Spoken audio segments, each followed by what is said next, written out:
और जय हिंद साथियों, मैं संतोष कुमार पटेल 2018 बैच का डीएसपी हूँ और अभी मेरी तैनाती ग्वालियर ज़िले में एसडीओपी घाटी गांव के रूप में है। मैंने बचपन से ही गांव में रहकर पढ़ाई की है और शासकीय स्कूल से पढ़ाई की है। तो हम लोग जंगल के किनारे रहते थे, हमारे पिताजी लोग।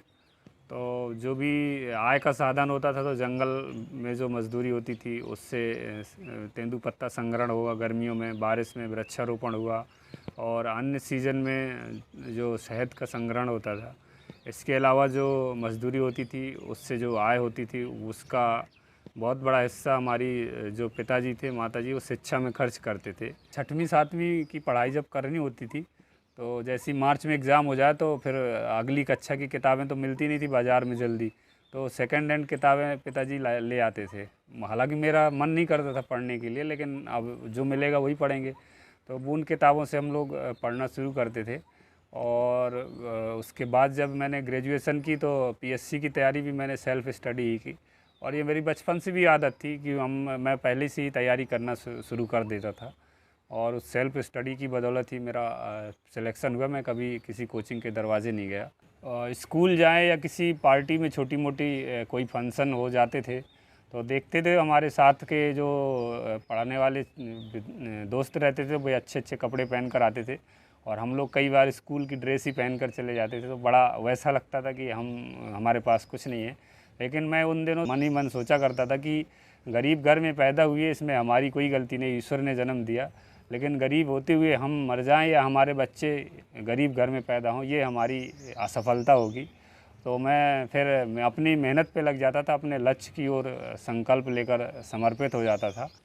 जब सरकारी स्कूल में पढ़ते पढ़ते 12वीं के बाद ग्रेजुएशन करने के लिए मैं भोपाल पहुंचा तो मुझे लगा कि जो मेरे पिताजी मेहनत से पैसा देते तो मैं भी कुछ पैसे कमाना शुरू करूं। इसके उस चक्कर में मैं मार्केटिंग करने लगा था, और जिसमें कुछ लोगों को जोड़ो फिर कमीशन आता है। तो वो मेरा पढ़ाई से रुझान कम हो गया था और मैं एक ही तरीके से गुमराह हो गया था बहुत ज़्यादा।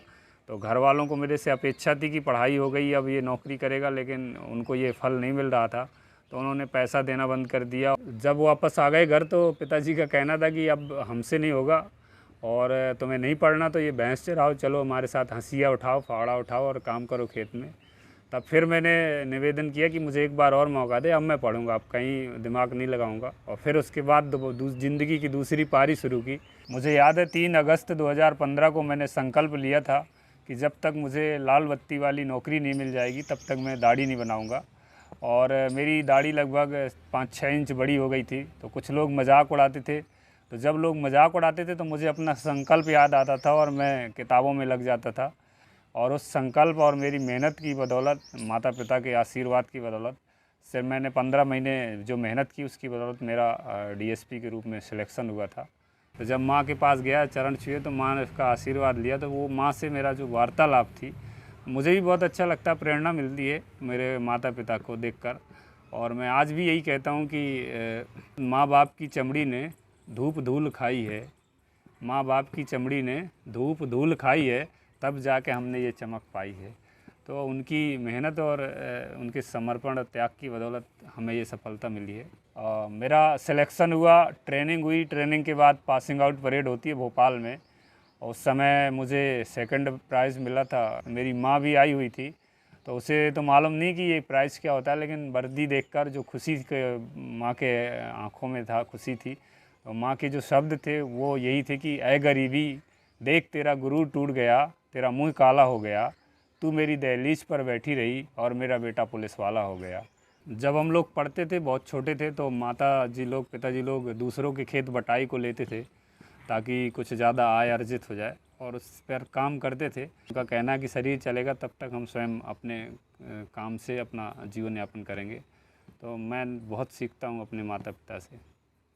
समय समय की बात है, यदि मैं पुरानी बातों को याद करूं 2000 के पहले की, तो याद आता है कि एक बिस्किट के पैकेट के लिए हमको 2 घंटे किसी के साथ काम कर रहे हैं, उसका ईंट उसको दे रहे हैं, या मतलब जो एक मज़दूर करता है उसकी तरह बढ़िया, लेकिन खुशी खुशी करते थे। सिर्फ एक छोटी सी लालच रहती थी कि बिस्किट का एक पैकेट मिल जाएगा।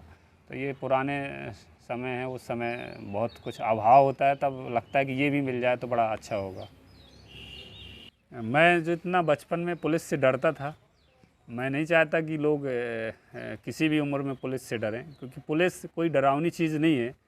पुलिस जन सामान्य की सुरक्षा के लिए बनाई गई है। मैं जिस स्तर से उठा हूँ तो मुझे लगता है कि हर व्यक्ति जो मेरे पास आता है, मैं कोशिश करूँ कि उनको न्याय दिला सकूँ और उनको एक मन में ऐसा एहसास आए कि पुलिस ख़तरनाक चीज़ नहीं है, पुलिस बहुत अच्छी चीज़ है और पुलिस हमारे लिए बनी हुई है।